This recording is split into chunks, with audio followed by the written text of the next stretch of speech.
네, 오늘 말씀은 마태복음 19장 13절에서 22절의 말씀입니다. 저와 여러분이 한 절씩 교독하시겠습니다. 그때 사람들이 예수께 어린아이들을 데리고 와서 예수께서 손을 얹어 기도해 주시기를 원했습니다. 그러자 제자들이 그들을 꾸짖었습니다. 예수께서 말씀하셨습니다. 어린아이들은 내게 오게 하라.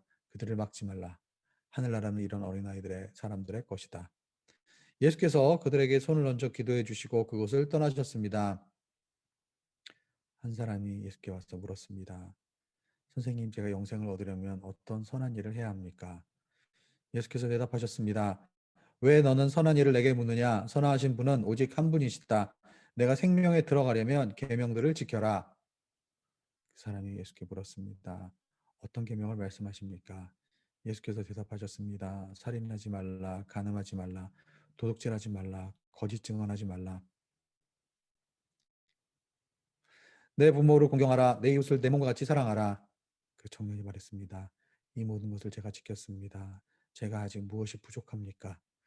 예수께서 대답하셨습니다. 만일 내가 완전해지고자 한다면 가서 내 재산을 팔아 그 돈을 가난한 사람에게 주어라. 그러면 내가 하늘에서 보물을 얻을 것이다. 그리고 와서 나를 따라라. 함께 읽겠습니다. 시작. 그러나 그 청년은 이 말을 듣고 슬픔에 잠겨 돌아갔습니다. 그는 굉장한 부자였기 때문입니다. 아멘. 네, 원숭이를 잡는 방법이 있습니다. 원숭이를 잡으려면 이제 원숭이 손가락을 쭉 펴야 간신히 들어갈 수 있는 이제 입구, 그 뭐라고 그러죠? 그 병에 유리병에 그 입구를 가지고 있는 그 유리병에 이제 원숭이가 좋아하는 과일을 넣는 거예요.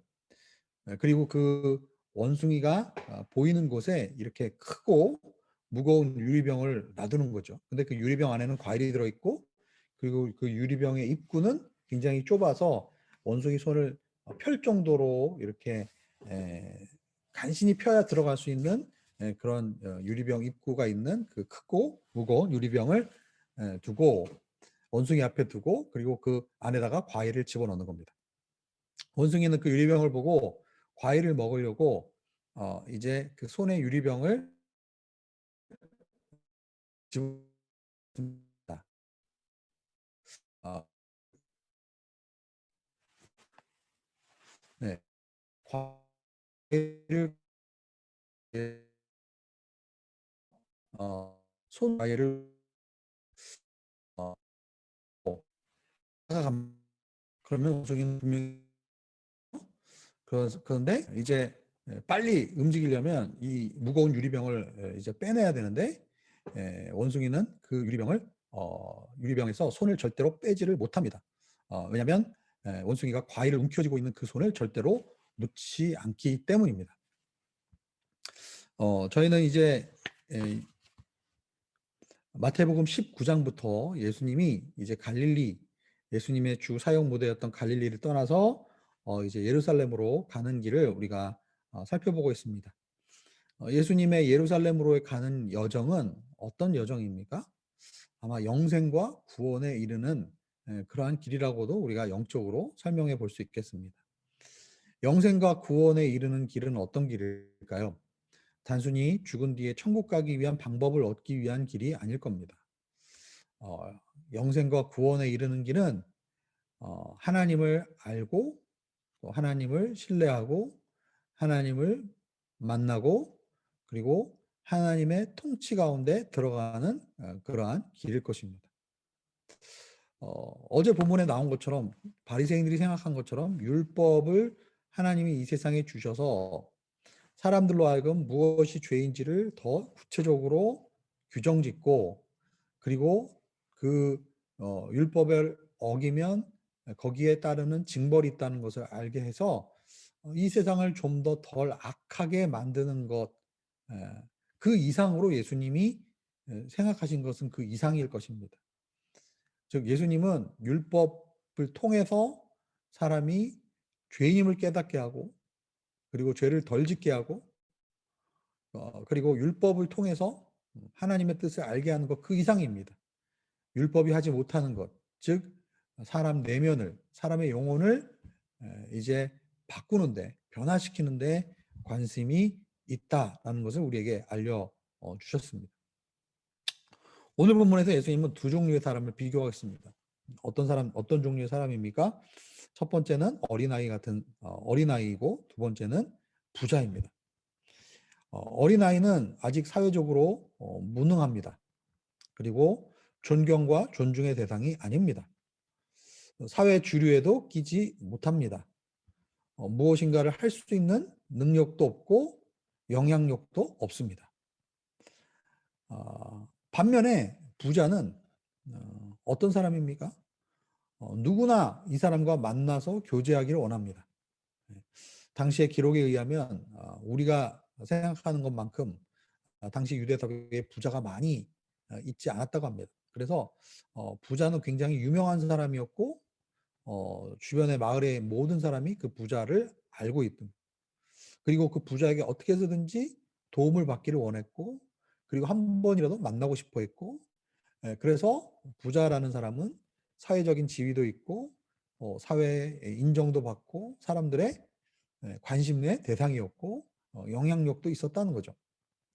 그런데 이렇게 세상이 바라보는 어린아이와 부자에 대한 시선과 예수님이 이제 내리는 평가는 굉장히 다르다는 것을 오늘 말씀을 통해서 우리는 이제 알게 될 것입니다.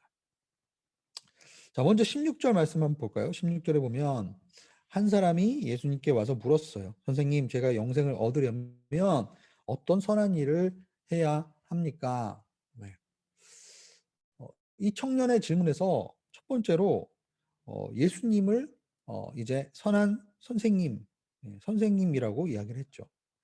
예수 그리스도에 대한 이해가 결국은 이 청년이 어느 정도 수준에 머무르고 있는가? 아직 선한 일을 하시는 선생님 정도로 생각을 하는 거죠.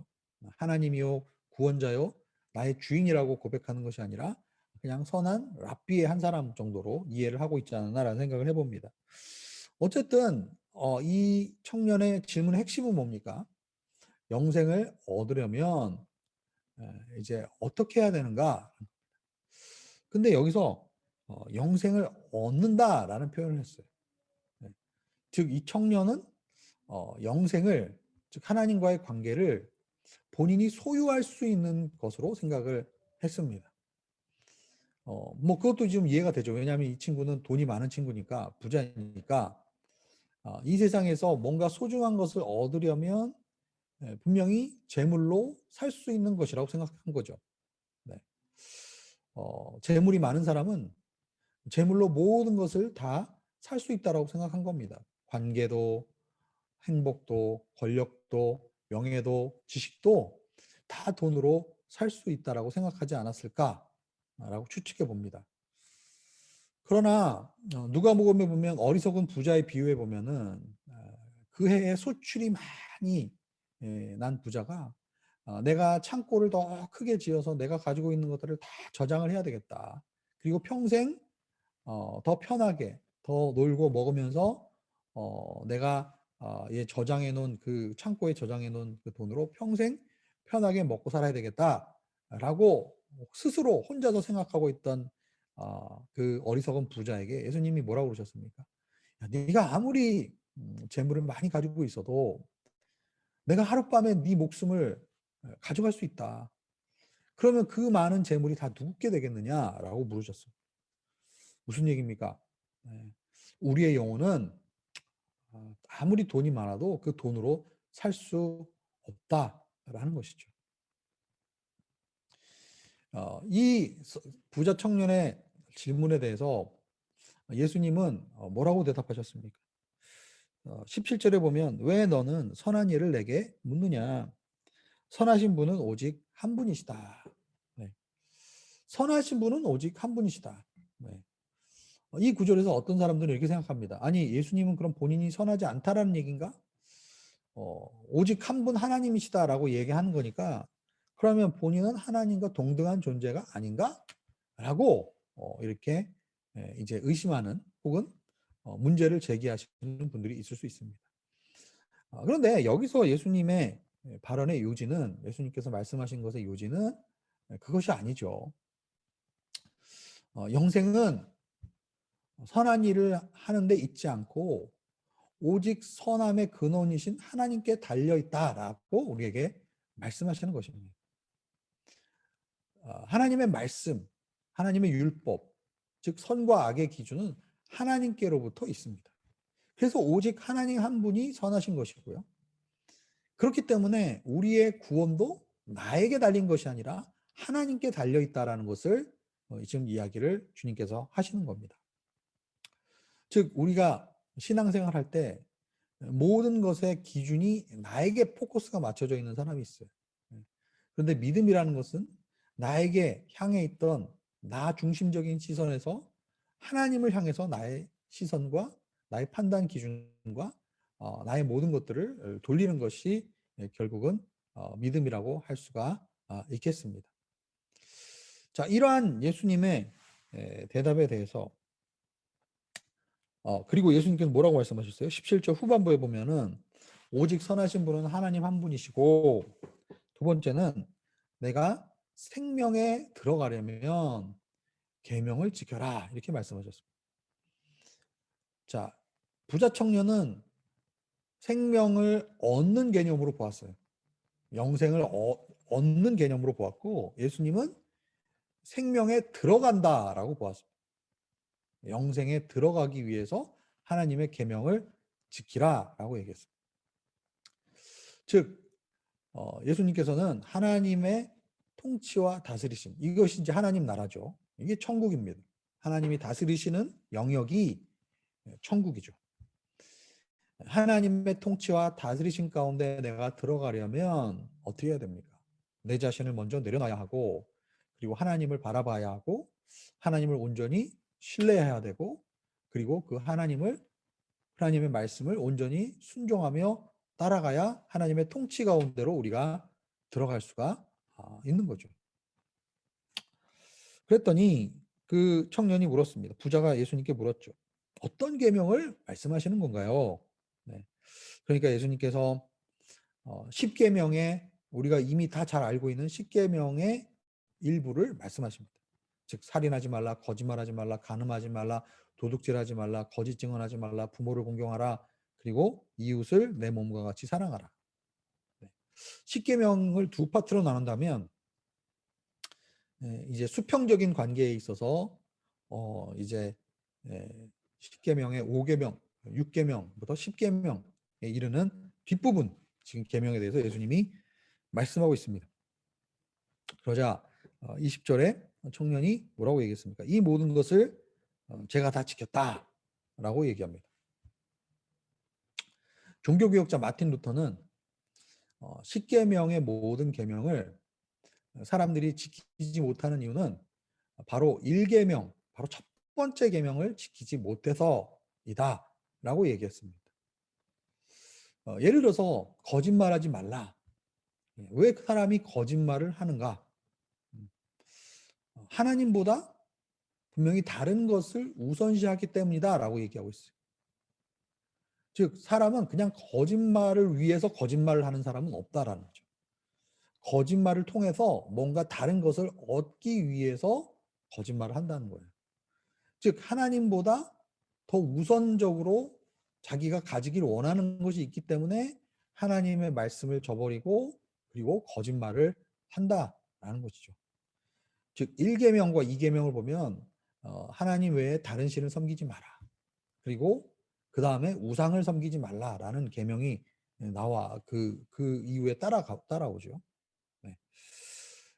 결국은 사람들이 계명을 지키는 데 있어서 가장 중요한 원동력이 되는 것은 바로 하나님 사랑이라는 거예요. 그래서 하나님 사랑, 그 다음에 이웃 사랑이 나오게 되는 것이죠.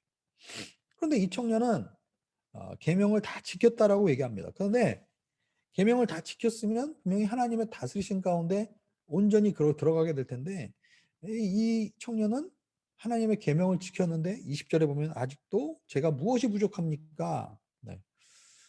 분명히 계명을 잘 지키고 하나님께 온전히 하나님을 따르는 사람이었다면 뭔가 부족함을 느끼지 않았을 텐데 이 청년은 예수님께로 찾아온 이유가 뭔가 부족함을 느꼈다라는 것이죠. 네. 인간이 에덴 동산에서 하나님이 금하신 선악과를 따먹었죠. 선악과는 선악의 기준이 하나님에서부터 본인이 된다라는 그런 의미입니다.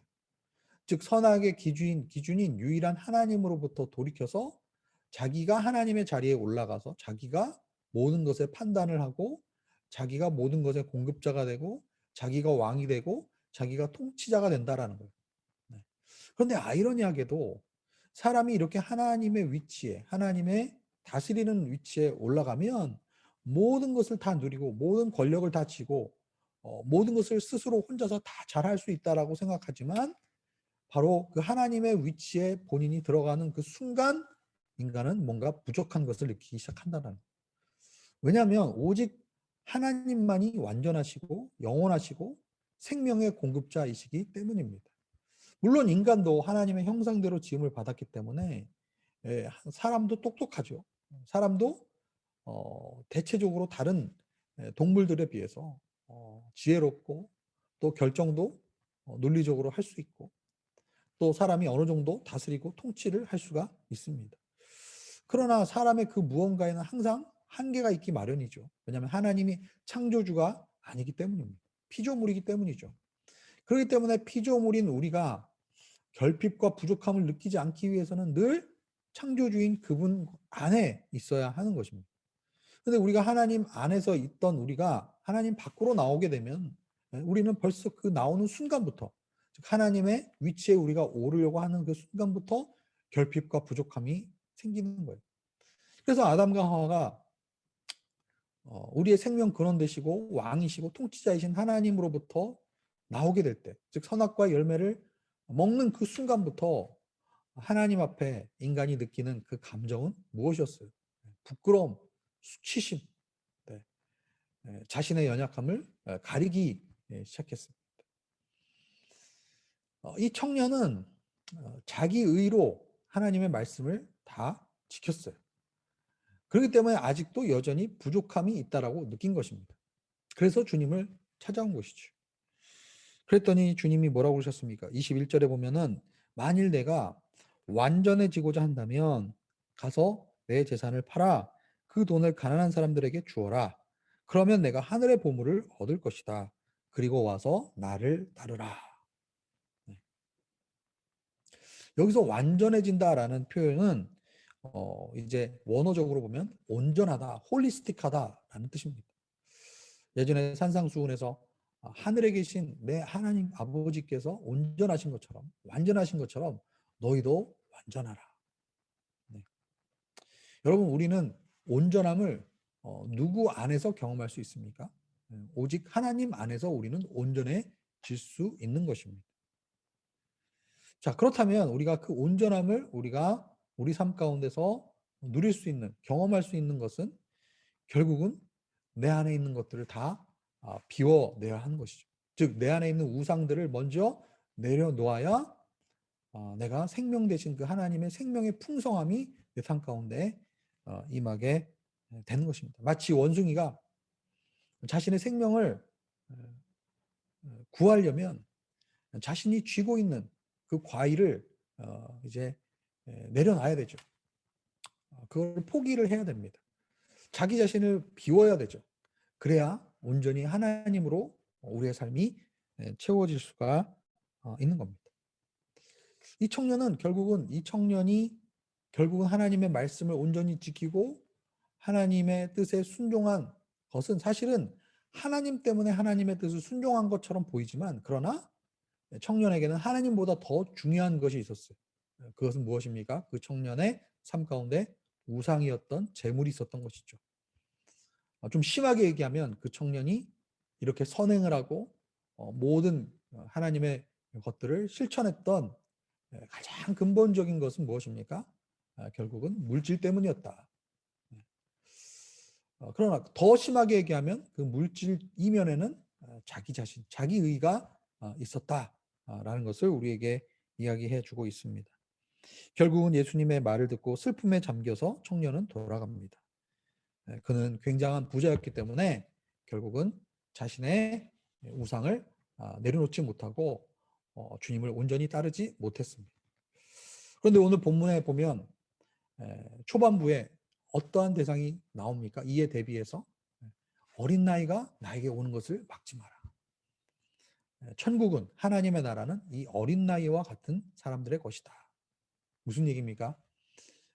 정말 어떻게 보면 세상적으로 봤을 때는 무능해 보이고 그리고 사회 주류에 있지 못하고 어떻게 보면 자기 스스로 아무것도 혼자서 할 수 없는 그 어린아이, 그러나 자신이 부족하고 연약함을 알기에, 자기가 죄인임을 알기에 오직 그분께로만 의지하고 그분께 가난한 마음을 가지고 있고 오직 그 부모님, 나를 공급해 주시는 그 하나님 앞에 자기를 온전히 맡기고 그리고 따르고 신뢰하는, 정말 가난한 심령을 가지고 순전한 심령을 가지고 하나님께 나아오는 자들, 그러한 자들에게 천국이 있다라고 오늘 말씀해 주고 계십니다. 오늘 말씀을 우리가 생각하면서 같이 기도하면서 나갔으면 좋겠습니다. 나의 삶의 판단과 결정 기준이 오직 하나님 한 분이 되게 하소서. 예수 그리스도의 제자가 되기 위해서 자기를 부인하고 각자의 십자가를 지고 예수 그리스도를 따라가야 될 텐데 우리가 그러한 제자의 삶을 살게 하여 주시옵소서. 나의 삶의 만족이 나의 소유와 성취에 있지 않고 예수님과의 관계 가운데 있게 하여 주시옵소서. 오늘 들은 말씀을 생각하면서 우리의 삶을 한번 돌아보면서 나는 부자와 같은 삶을 살고 있는가? 아니면 나는 정말 어린 나이와 같이 하나님 나라를 붙들고 있는가? 정말 내 안에 있는 우상들을 내려놓고 예수 그리스도의 십자가를 지고 예수 그리스도를 따르는 그러한 매일매일의 삶이 나에게 있는가? 다시 한번 돌아보면서 오늘 기도하는 시간을 갖겠습니다. 함께 기도하시겠습니다.